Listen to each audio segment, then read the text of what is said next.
Revolutionary love is the choice to enter into labor for others, for our opponents, for ourselves, to transform the world around us. If we're all part of the one, there are no such thing as monsters in this world, only human beings who are wounded.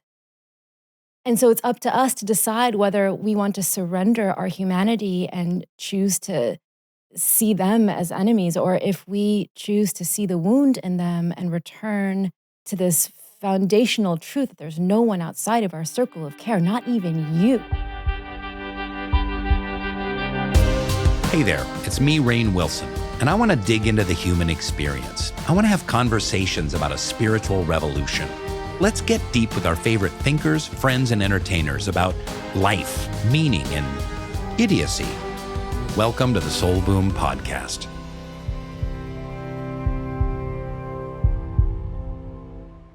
Hi, Valarie. Hi, Rainn. Welcome to the Soul Boom Podcast. I am so happy to be here with you. Thank you for sitting down in our creative spiritual kitchen here. I feel it. I feel all the good vibes. There's some good vibes here, right? That African mask on the wall was a wedding present from my old friend Henry Strozier in the theater. That's 28 years ago. I still have it. I'm just seeing it now for the first time. And is that your nursery school diploma? That's my son Walter's nursery school diploma. Yes. He graduated. Now he's in college. So congratulations, Walter. But yeah, a homey little set. So before we get into everything that you've got cooking, which like Soul Boom, Spiritual Revolution, I will say you have taken it to the next level. You are inciting an actual spiritual revolution. You are going to do a bus on the ground, a bus and truck tour of total spiritual revolution. And I admire you so much for doing that. But before we go there, here's my first question. In your book, See No Stranger, which is kind of part memoir, part manifesto, you talk a lot about your faith and how much your Sikh faith inspires you. What is Sikhism?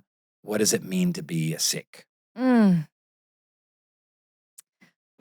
I was a little girl, my grandfather would put me to sleep every night by reciting the Mul Mantar, which is the foundational verse in Sikh wisdom.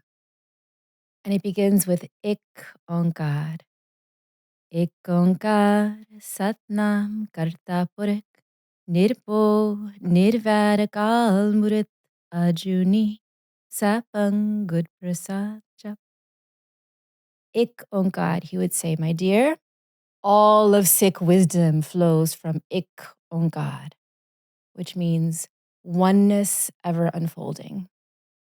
Oneness ever unfolding in wondrous multiplicity. So there's only one. I am part of the one. You are part of the one. There's nothing outside the one. There's no essential separateness between you and me, between us and other people, even between us and other species, or even us and like this glass of water. You are no more or less worthy. And that means if we're all part of the one, that there's truly no one outside of our circle of care. That is the heart of the Sikh faith. Guru Nanak saying, if you wish to play the game of love with me, step forth with your head on your palm. Because this kind of oneness, and this kind of love that it inspires, it is dangerous business. Papaji used to say, love is dangerous business. Because if I see you as my sister, my brother, my kin, then I must be willing to stand up for you when you are in harm's way. I must be willing to fight for you. So the model in the Sikh faith became the Sant Sipahi, the sage warrior. The warrior fights, the sage loves. It's a path that I call revolutionary love. Wow, that's fantastic. And we're going to get into this revolutionary love and what that means and what that revolution looks like. What are some other core beliefs or tenets of the faith? I gave you my poetic introduction I love because it. I love I'm it. so used to like the facts, Rainn, because no one knows who Sikhs are or how to pronounce it. Is it Sikh or is it Sikh? It's okay. We're just happy you know who we are. Yeah. The Sikh faith, like the Baha'i faith, is one of the youngest major world religions. It was founded half a millennia ago in South Asia, in the region of Punjab, which is in northern India now. Our first teacher, the first of 10, was Guru Nanak, and he taught this vision, sang this vision of oneness. And those who followed him were called Sikhs. And Sikh simply means seeker or student of truth. And the idea was that this oneness that he sang of, which is really the heart of all the mystical traditions, that are all part of each other, could be experienced in the body. You don't have to think it, you can feel it. You can let your body resound with that truth when you give yourself over to music and to poetry and to song.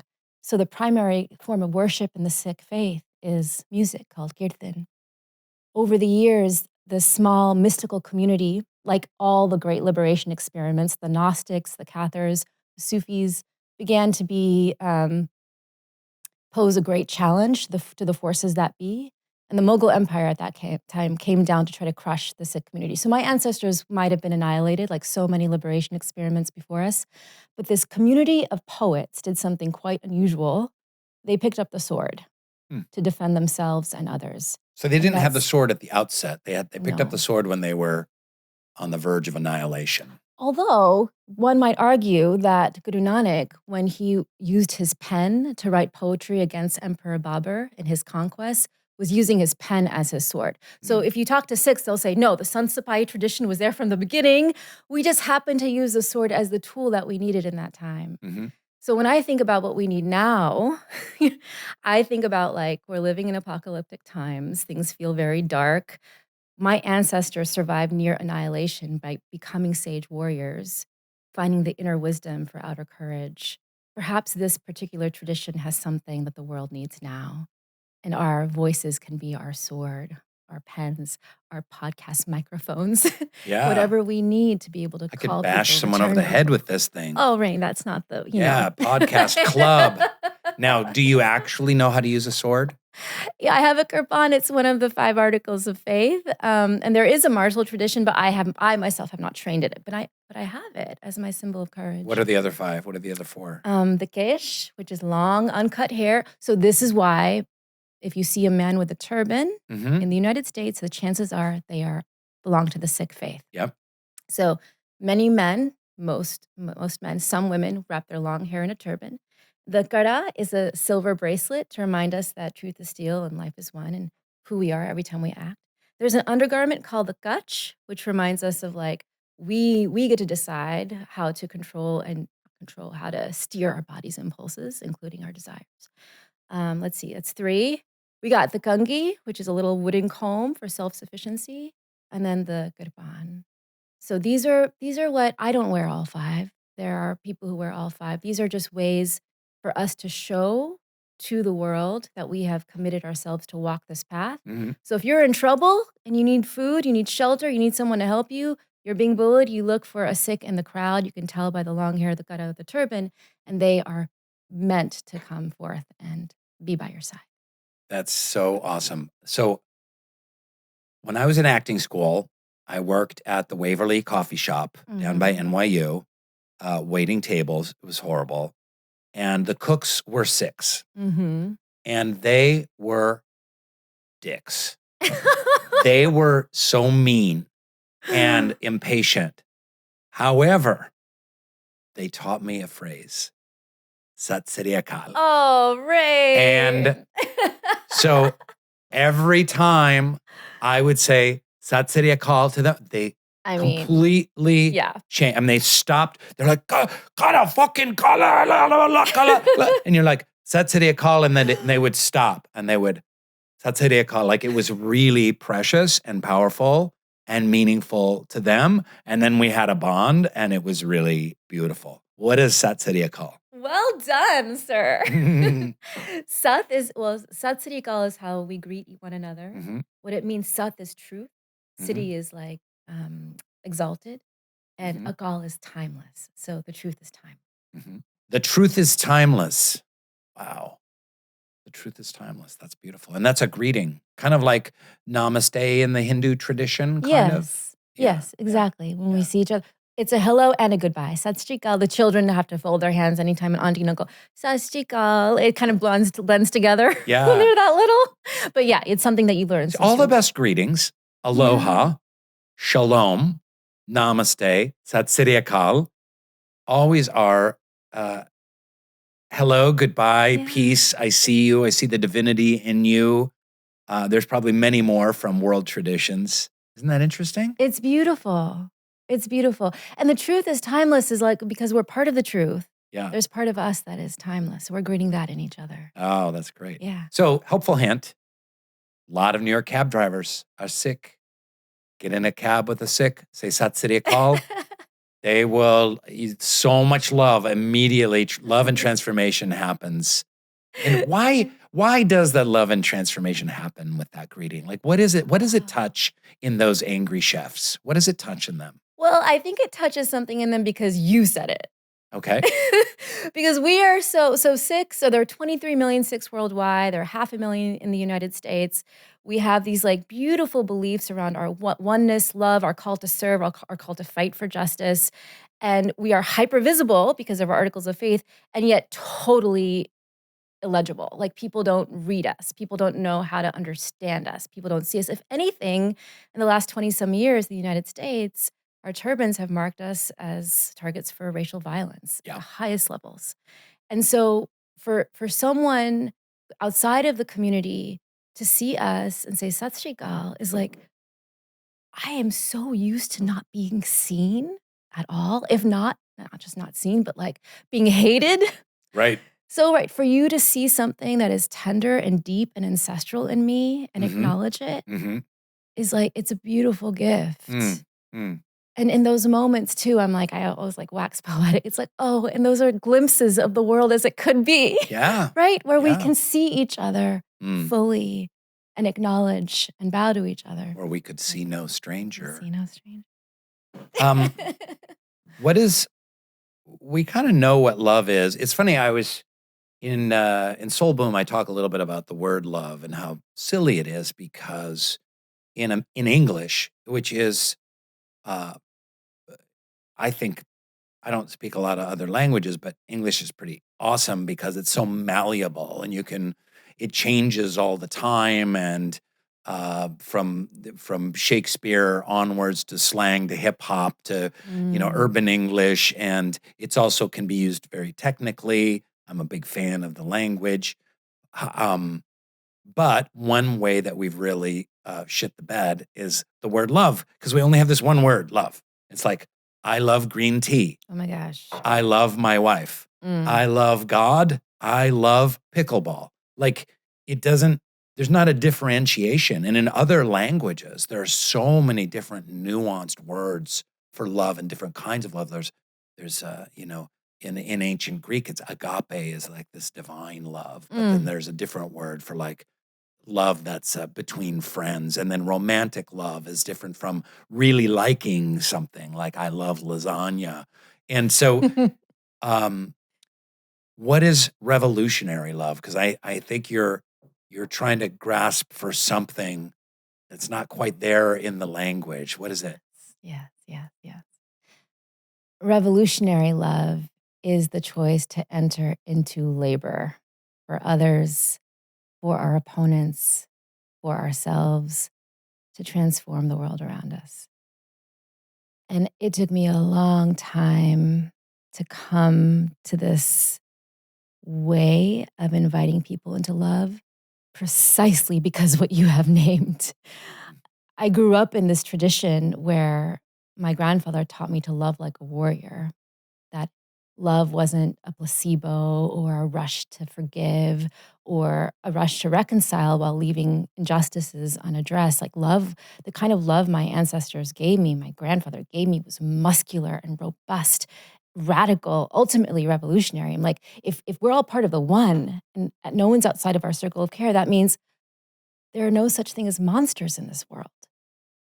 Only human beings who are wounded, who have forgotten the one, And so it's up to us to decide whether we want to surrender our humanity and choose to, you know, see them as enemies, or if we choose to see the wound in them and return to this foundational truth that there's no one outside of our circle of care, not even you. I mean, that's hard, courageous work. And as I came up as an activist, in these circles, anytime I talked about love, like my allies, my fellow travelers, like people I really respected would look at me and think I was naive or unserious about power. And it's because the word has been so abused as a bludgeon, as a panacea, as like we're all one and let's all love. And so I had to do the work of reaching deep into like, oh, I'm hitting the limits of the English language. And so how can I capture what love is? Like love is not a rush of feeling that comes and goes, ebbs Mm. and flows. Yeah. And the feeling is important. Like I love like when my son was placed on my chest for the first time, I was like shaking and sobbing from that rush of oxytocin like coursing through my body. I'm Mm. like, this is love. I'm falling in love. And in the meantime, my mother is like opening up her bag and taking out her dal and chol and feeding me. Like she's feeding her baby as I'm feeding my baby. And I look at my mother and I'm like, oh, you have never stopped laboring for me from my birth to my son's birth. You know what I am just beginning to learn, that love is more than that rush. Love is sweet labor, fierce, bloody, imperfect, life giving, a choice we make every day over and over and over again. And we know that, we Mm-hmm. know that with your son, with my kids, our friendships, our partners, our families. And so my question is like, oh, in a death obsessed society where all we see is, the forces that are in control of our society right now are running on the energies of fear and cruelty and anxiety and scarcity. It's loveless. So what if there were enough of us to take that way of loving our closest beloveds and say, if we can just, not all of it, just a fraction of it, if we can take a fraction of it out beyond our inner circle to someone we might not know, to a community who is suffering, to people who everyone has discarded because they're monsters, to then love starts to gain this revolutionary force. And Rainn, that's what birthed Soul Boom. I mean, like your book, you cite these beautiful spiritual revolutionaries, these social reformers for thousands of years. What have they been calling us to? Like on all of their lips, their songs, their scriptures, their sayings, it's all calling us, returning us to this love without limit. And so now the question is, like we've heard it for thousands of years, our very future as a society depends on whether we can put this love ethic into practice, like on a scale we never have before. And so that's why I believe revolutionary love is the call of our times. And that what you're doing and what I'm doing in the trenches with you as your sister, right? We can see other people in the movement. Love has never been popular. Calling for love in a time when everyone wants war has never been popular. But when I see like a brother across the table, then I know like, oh, I'm not alone and I can last. I can keep singing the song for my life. And I may not live to see it in my lifetime, but maybe your son, maybe my children. That's what keeps me in the labor. That's so beautiful. Thank you so much for sharing that. Do you want to make mealtime easy, delicious, and nutritious? Answer, yes. Factor's no prep, no mess meals are here to save the day. Whether you're watching your calories or maximizing your protein or sticking to vegan or keto or some other diet, Factor's got you covered with chef-crafted, dietitian-approved meals that are ready in just 2 minutes. That's right, they're fresh, they're never frozen. No more time wasted on shopping, cooking, prepping, cleaning, etc. There's 35 delicious meal options and over 60 add-ons to choose from every week. It's amazing. Factor brings variety and convenience right to your doorstep. So what are you waiting for? Head to factormeals.com/soulboom50 and use the code soulboom50 to get 50% off your first box plus 20% off your next month. That's code soulboom50 at factormeals.com/soulboom50 to get 50% off your first box plus 20% off your next month while your subscription is active. Make today the day you kickstart a new healthy routine with Factor. You getting some hate online for what specifically? Do you get it from the political right or political left? Or Both. both? Yeah. Both. That's what I mean. Love has never been popular. Yeah. Yeah. Yeah. I mean, I think on the left side, and I want to talk about this a little bit, um, the phrase more Malcolm, less Martin, that's a popular phrase. Like, we need to get more militant. And there was outrage when Nikki Haley was on Saturday Night Live recently. Just did a little cameo, but how dare you have someone from that party on the show? Yeah. Who's a moderate Republican, and like her, don't like her, whatever. Like, can't a comedy show who's poking fun at Trump have Trump's current nemesis on there? So how do you answer the cries of the political left for more Malcolm, less Martin, to not have Nikki Haley, where love is seen as weakness, where we need to attack, and where the clarion call to social justice doesn't necessarily line up with revolutionary love? How do you navigate that? Because you've been in both worlds. You've been in the spirit world of the Sikh community, and you've been, on the front lines of, so many social issues, women's rights, reproductive rights, faith rights, Black Lives Matter. You've been on the front lines at the same time. How do you navigate that? I have a hard time. I have a hard time with it. I think the political left can be so unforgiving. And there's a very funny joke. Neil Brennan says this amazing joke. It's so good. He's like, here's the difference between the political right and the political left in the United States. In the political right, someone says, hey, I want to be in the political right. I'm a Republican. They're like, great, come on, welcome. And Yes. political left, they say, hey, I'm a liberal too, and I want to join the progressive movement. And the answer is, we'll see. That's it. That's it. And so my response is like, how has that been working for us? Yeah, how's that working out? How's that working out? Yeah. What I have seen in the movement is that we are now witnessing the costs of running only on the fumes of hostility. We are seeing how we are starting to become what we are fighting against. We are seeing how many of us are opting out, getting sick, burning out, taking our lives. If our movement is loveless, then it is not sustainable.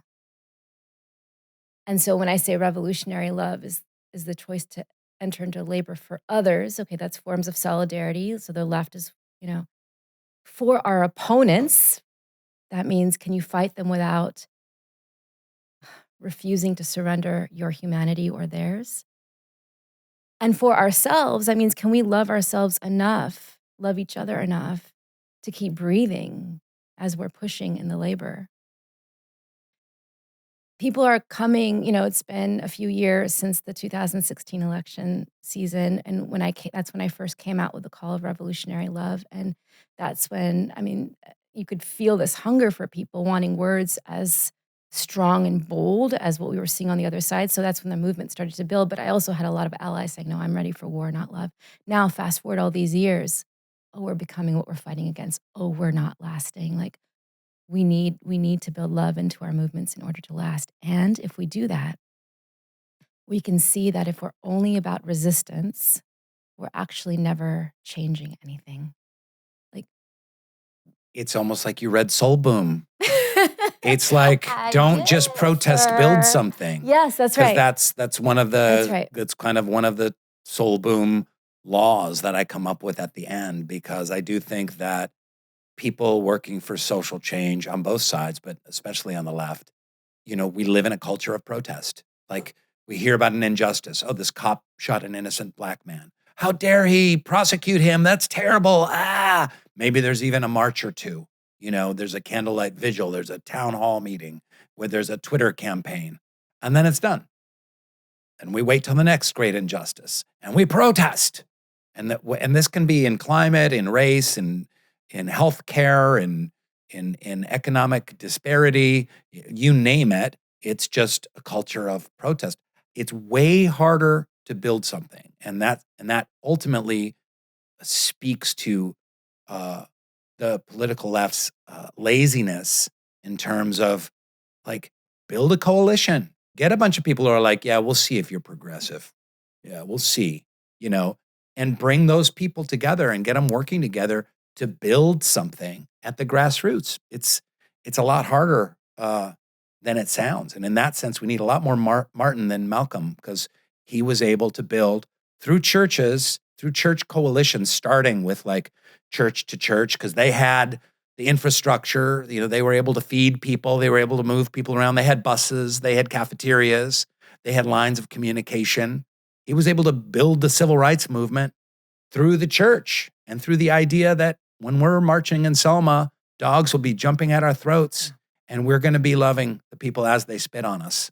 And that's what did it eradicate racism? Of course not.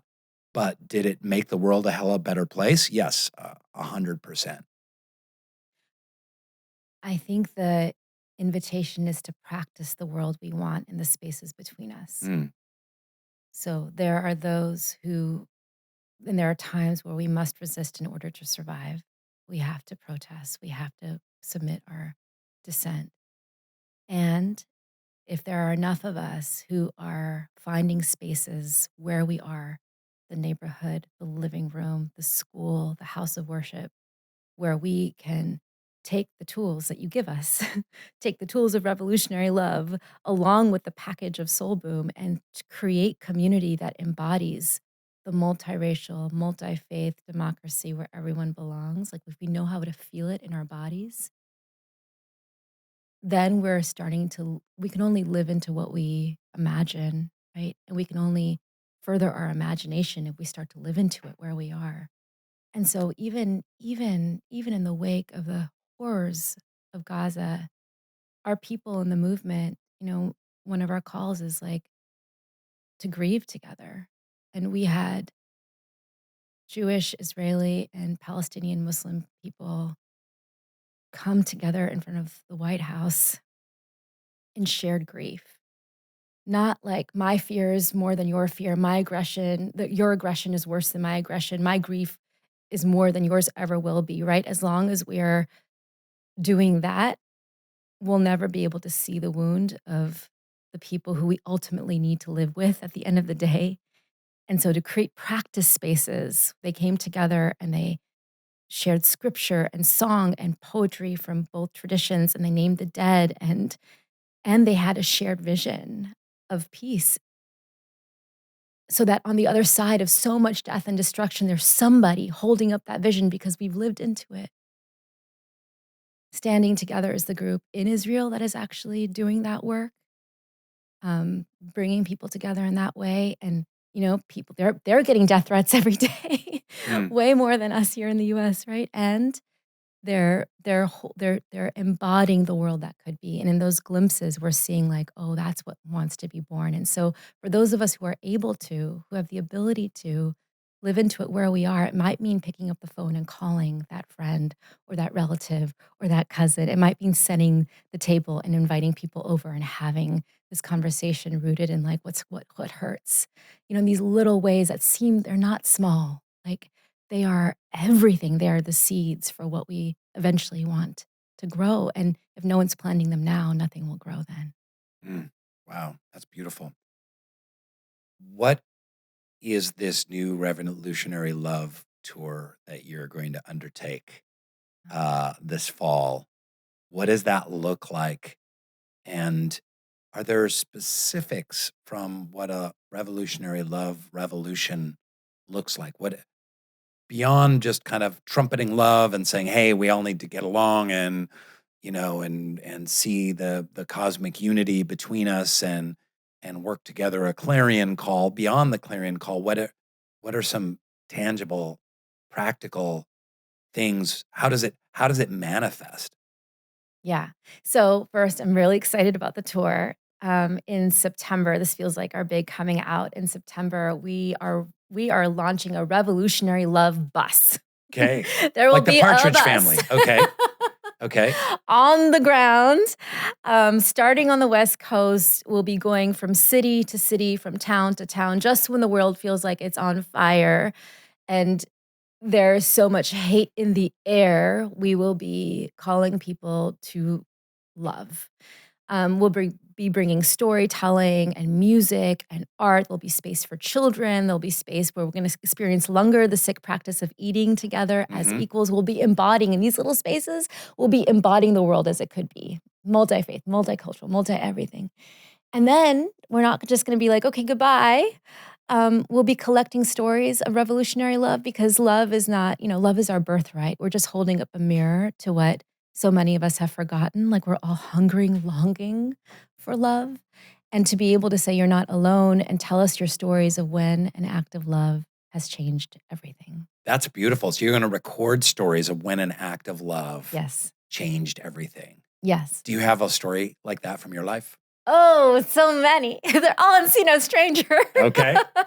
Oh, but let me think for a moment.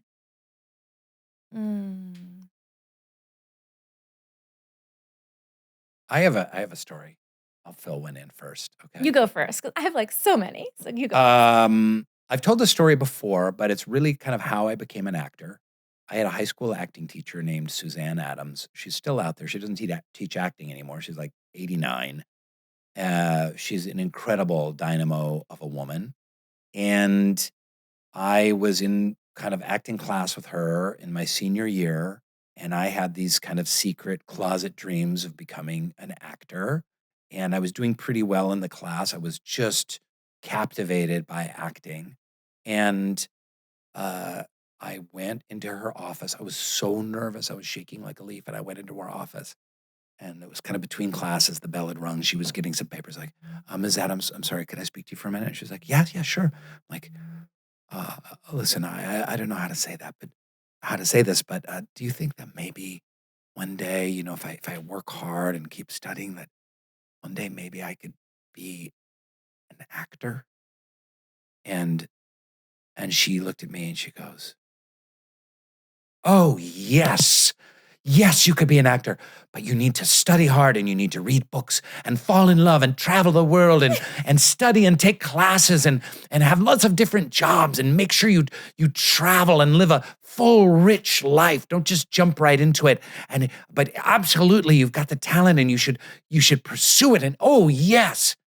And it really was revolutionary love, because the appropriate response is, kid, you've got some talent. It's so hard. You have no idea how hard it is to make it in the business or to support yourself or to get a paycheck even as an actor. Good luck. The theater world is fucked up. Film and TV is fucked up. Good luck, but stick with it, kid. That's the realistic response, right? But her enthusiasm and encouragement, seeing kind of my vulnerability. Like I hung on those words for years thereafter. Even when I struggled in college and wasn't sure which way to go, I remember that conversation, and I still remember to this day. It's galvanized into my memory. And that is an act of revolutionary love, in that it was just a fire hose of support, encouragement, and enthusiasm to someone that was with really low self-esteem and struggling and nerdy and pimply, but who had a little modicum of talent. And it set me on my path. And I've gotten to thank her many times for that conversation over the years. Does she remember it clearly? She does. Yeah. Yeah. Isn't that amazing? Yeah. Just like you were just one of many students, and she decided to take a moment and see the genius in you and hold up the mirror. And it's like all the other things, you don't let them get in the way of connecting with this and pursuing it. Yeah. And it's just so beautiful. Yeah. Well, your story is making me think of, I was like, oh, should I give you an activist story, an ancestor story? I was like, I was a little girl, right? I was a little girl. And I was, growing up in the farmlands of California with these stories from my grandfather. And it was, now there's a lot of Sikh farmers in Central California, right? Yeah, actually, my other grandfather. So my family came. my other grandfather, Kehar Singh, traveled by steamship from India to California in 1913. So he was one of the first few thousand to come from South Asia. Wow. 110 years ago, and he settled in Clovis in the Central Valley. So I grew up on the land that he farmed and the orchards and the stars and the tractors, the whole thing. What was he growing? Oh, What'd you guys grow? oranges and peaches and plums. They would rotate. So it was always Almonds? so abundant. Some almonds, I believe some almonds. Yeah, Right. but it was a small farm and it was enough. And it was on that land that I was so connected. You know, I say that, okay, oneness, how do you experience it? Well, you can look at anything and say, you are a part of me I do not yet know. Mm. And that's how I felt, Rainn, with the stars, with the cows across the street, like everything. I was so, this mystical little child, right? And then I started to go to school, you know, at 6 years old, and it was it was my first racial slur. I was only 6. I'm thinking about kids now. My kids are that age. I was like, oh my goodness, I was small, and it was a little boy who was, you know, ran up to me during the schoolyard. I was on my knees, and he said, I was playing a baby. We were playing family. And he said, get up, you black dog. I wanted to correct him, like, no, we're playing family. We're not playing. And then I saw the cruelty around his mouth. And I said, he was giving me, and I wasn't mad. He was just giving me information about how the world saw me. And they call it internalized depression, but what it feels like is like shame, like stinging under the skin. Mm. You know, so I went home crying. And it was my grandfather who like scooped me up, and you know, he wasn't gonna lecture or tell a story. All he said was, my dear, don't abandon your post. I'm this little girl in 2 long braids who rides tractors and talks to the stars, right? But my grandfather saw me as a warrior, you know, and in that moment when what he was calling me to was like, don't let him make you hate. Like, don't let him have that power over you. There's a line from scripture, do not incite fear in anyone, and do not let anyone incite fear in you. Like, you are gonna hold your post to love above all, to not let yourself get as small ever as him. And so, yeah, I think that was the beginning of me going on to study religion and violence in college, and then study law, and then go to divinity school, and then try to articulate this really simple thing that my grandfather gave me as a kid, like, with all these words to the world. That's beautiful. Yeah. That's beautiful. So what else are you doing on the Revolutionary Love Tour? Yes, back to that. It's during the election season. Yes. So it's going to be such a divisive, hate-filled time. Yes. Which just drives me crazy. You know how much I hate the American political system and the partisan system. We don't have to do it this way. We don't have to have 2 parties flush with hundreds of millions of dollars, spending all this, wasting all this money, and people berating and belittling each other and calling each other names and tearing each other down. And it doesn't have to work that way. It just doesn't. It's so crazy to me that Americans will question everything. They'll question everything. Like, well, healthcare should work like this, and tech should work like this, and why is education like this, and we should be like this. But they don't question the political system. They're like, yeah, there's 2 parties, and they can raise unlimited amounts of cash, and then they yell at each other and insult each other, and we're going to go through this every 2 to 4 years, and that's just how it is. It's absolutely astonishing to me that there isn't a larger kind of electoral revolution of saying, hey, it doesn't have to be this way. And people are like, well, how should it be? It's like, we'll figure that out, but maybe we figure out a way that isn't filled with hundreds of millions of wasted dollars that are being spent on local television and radio and internet pop-up ads and campaigns. And maybe we get away from something that is so toxic and calling each other names. I went off on a tangent, but you're touring a Revolutionary Love Tour in the middle of that. So what are you all doing? Even as you were talking, like, I could just feel like my body gets small, like I feel like my chest contracts. Don't let throat. anyone make you afraid. It's like, right. Stand your post. Well, that's the thing. You need someone to call you into it, right? And all of us are feeling this. All of us are feeling like the despair and the depression and the fear and the frustration and the confusion and the fatigue. I mean, we've already lived through so much, and now we have to live through more toxicity, more hate, and we're scrolling, and all we're hearing is the noise of hate and cruelty. Like, that's all we're hearing, and you could feel that in our bodies. And yet, like your teacher, like my grandfather, you need someone to take your hand and call you into your higher self. And so that moment where the world feels like it's going to be on fire, and let me be clear, like, revolutionary love is not a 4-year campaign, it's a 40-year vision. So what we're starting in September, what we're continuing, is just part of this larger culture shift that we'll be weaving together. And in the fall, when everyone feels like this, our goal is for the tour to ignite people to choose courage. So I believe that the problem is disconnection. We're disconnected from each other, disconnected from ourselves, disconnected from the earth. I trust that if we create an experience where people are connecting to each other, Sat Sri Akal, right? We're connecting to each other, we're connecting to the earth, we're connecting back to ourselves. It releases so much energy.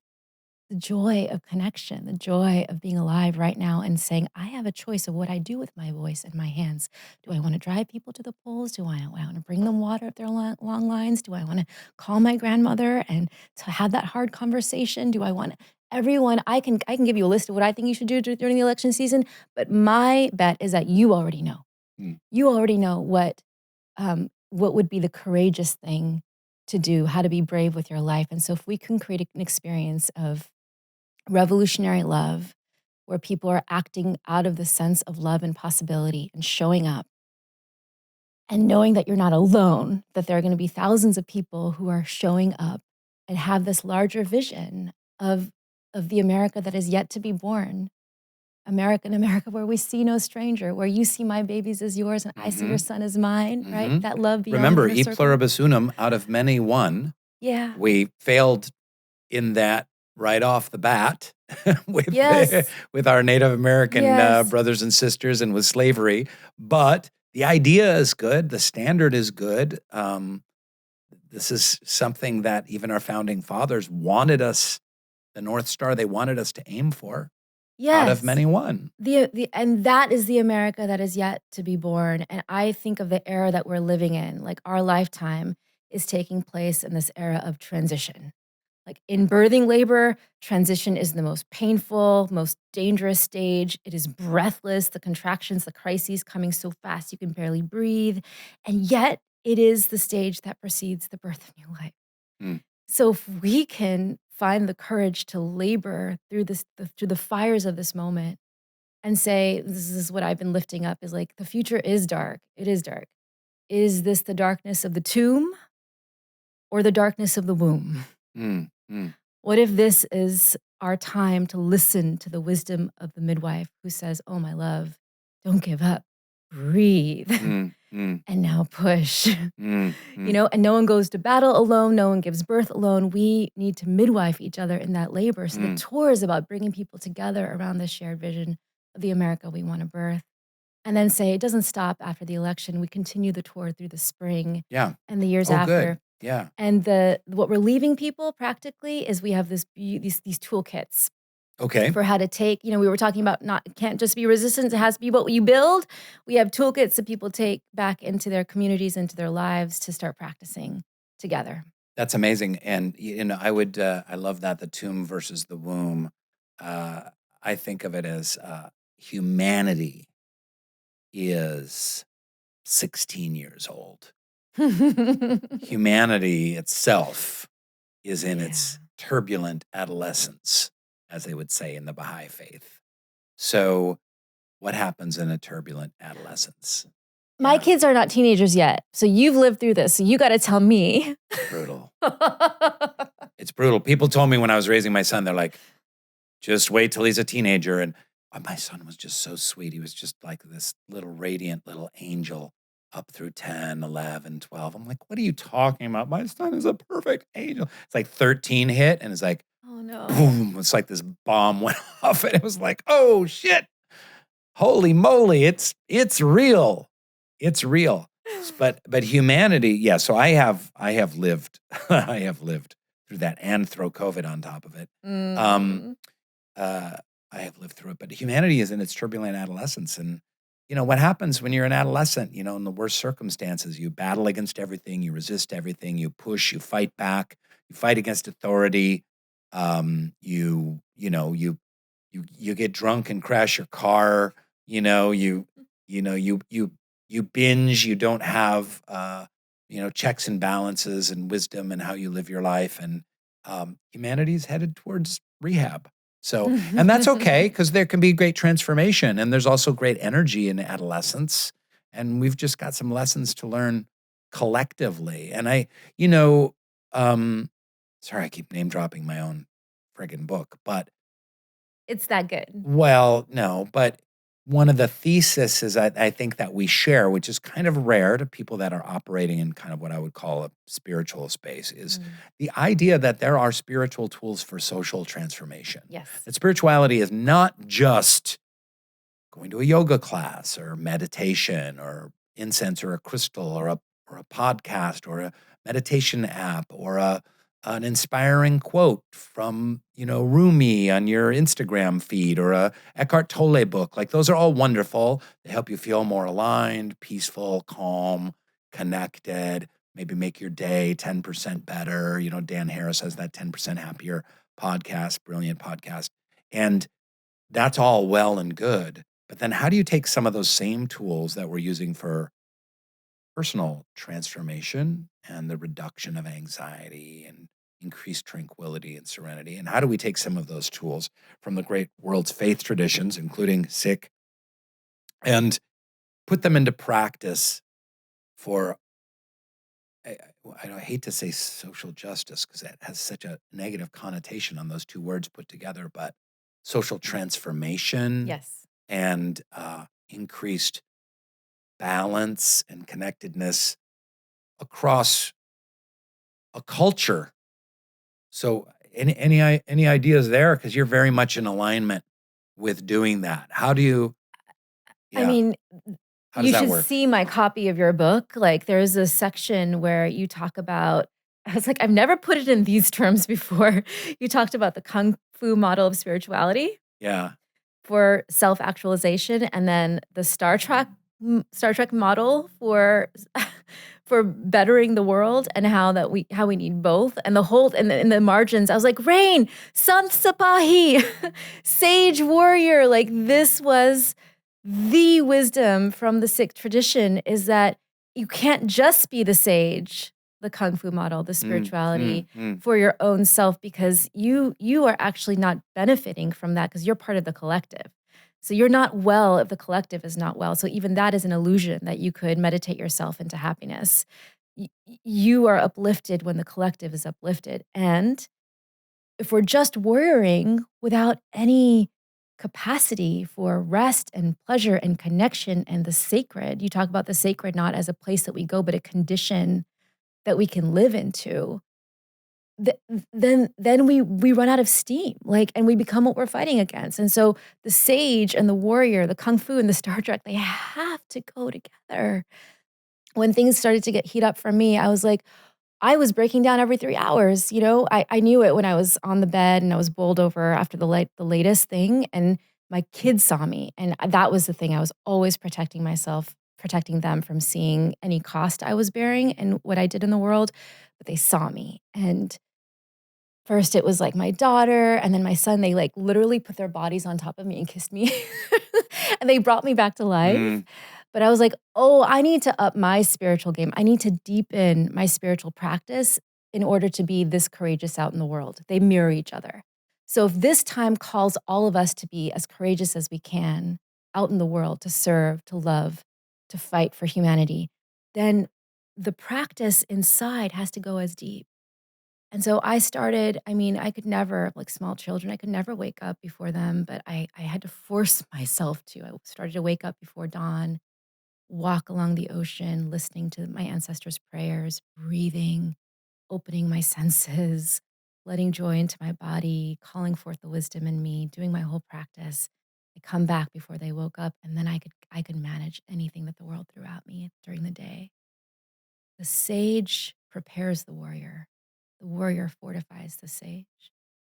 It has to be both to really live into what this time is calling us into. Mm, mm, That's beautiful.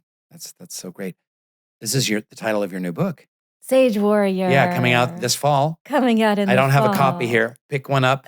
Sage warrior. I haven't finished writing it yet, but yes, you will have a copy very soon. But it's coming out September. Yes, it is. Tell us about it. Oh, I'm so electrified. I'm so electrified to put this in. Remember I was talking earlier about how if you're a Sikh person, probably like a Baha'i person or a Jain person, you're just so used to no one having any idea who you are, what you believe, what your ancestors were about, right? So I wrote my first book, See No Stranger, and it was this memoir, this manifesto. And then people started to ask me about like, but how, when the world feels like it's ending, how? And I felt like, the things have gotten so bad in the last few years that, I was talking about you write the book to save your own life. Like, how do I keep showing up when it is dangerous and also when I can feel so depressed and afraid by how much the world is unraveling? So I had to go back and ask myself, how did my ancestors survive near annihilation? Like, what was the wisdom that they needed to keep showing up when things felt so dark? And how did they not just resist? How did they birth a new people, a new way of being? How did they live into the world that they wanted? And so that led me onto this beautiful spiritual sojourn the last 2 years where I was reimagining my ancestor stories. So the book. Clearly, I haven't spoken about the book out loud before. Been in the writing cave. So the book is a 200-year epic chronicle. It's like it's a story of war and mysticism and magic and healing and connection and survival and flourishing. This really dramatic story over the course of 200 years, and interwoven with me going back to Punjab, taking a pilgrimage with my kids, going to the place where Guru Nanak meditated and the place where he disappeared in the river and the place where the battle took place, and writing about what that wisdom means for me as a mother and as an activist, and what that wisdom might mean for all of us. So at the end, you have this experience. It's not just like it's like an experience. Like you experience the story where by the end of it, when you hear the words revolutionary love, you feel it in your body in a completely new way. And hopefully you feel inspired and equipped to walk the path of the sage warrior. So along with everything else, you've got a revolutionary love bus tour, like the Partridge Family, only social justice, love, and healing. Although my kids might come with me, so. That's what happens in the Partridge Family. I know. So teach him the tambourine. Actually, my son plays tabla, and he's been practicing with me as I've been telling the stories. Oh, that's so sweet. I know. And Sage Warrior Sage book that's coming out. World of Wonder is another project coming out this fall. What is that? Oh, it's a children's book. Yeah. It is the most delicious of them all. I was like, oh, I believe revolutionary love is the call of our times. I have to teach my children. You don't have to teach your children about love. Like they can teach you, maybe. They can teach you. They can teach you. Like we go on walks, and I'm like, my big discovery about love was that it begins in wonder. It doesn't necessarily begin in empathy or compassion. Those things come and go afterwards. But when it's hard to love, you begin with wonder. You ask, why? Why do they say that? Why do they do that? What do they need? What do they want? If you can wonder about the face in front of you, that is the starting point for how to love them. So I thought, I need to teach my children how to wonder. No. So we, during the pandemic, my daughter, 2-year-old daughter, and I started to walk to the beach, and I could see, I just need to affirm the wonder she already has. So this book started to spill from me singing to her. and it became World of Wonder. Do you want to hear Yes. a verse or two? Of course. Okay. So, but you have to pretend that you're 4. Okay. Wait, you got it? Like, you really have to pretend you're 4, because I can't do it unless you're 4. Oh, yeah, I see it now. You should go into acting. I should. I really should. Okay, ready? Yeah. Ants on a leaf, birds in the sky, sweet little bee, tree so high. Wonder baby says, wow, whoa, you're a part of me I don't yet know. People walk by, faces are new, so many colors, points of view. Where have they been? What have they seen? Their stories show me everything. Wonder baby says, wow, whoa, you're a part of me I don't yet know. Sad stories make me turn away, but I keep listening, I get brave. I speak, I march, I dance, I sing. Justice is what we can bring. Wonder baby says, wow, whoa, you're a part of me I don't yet know. And when I'm feeling hurt or sad, raging tears, very mad, it's hard to wonder about anyone else. And so I wonder about myself. And then it happens like a surprise. The feeling changes before my eyes. Each feeling has a special part in showing me how to love my heart. Wonder baby says, wow, whoa, you're a part of me I don't yet know. All right. And it goes on and on and on. Oh, that's great. That's great. First of all, you got to trademark Wonder Baby, because you could have Wonder Baby as like a line of clothing and books. It could be an animated series. Wonder Baby, I haven't heard. Maybe it's out there. You got to think about that. You got it. It'll start. It would have started. And the book here. is called what? World of Wonder. Okay, great. And also in September? Also September. Fantastic. Yeah. Valarie, thank you so much. I love you, Rainn. I love you too. The Soul Boom Podcast. Subscribe now on YouTube, Spotify, Apple Podcasts, and wherever else you get your stupid podcasts.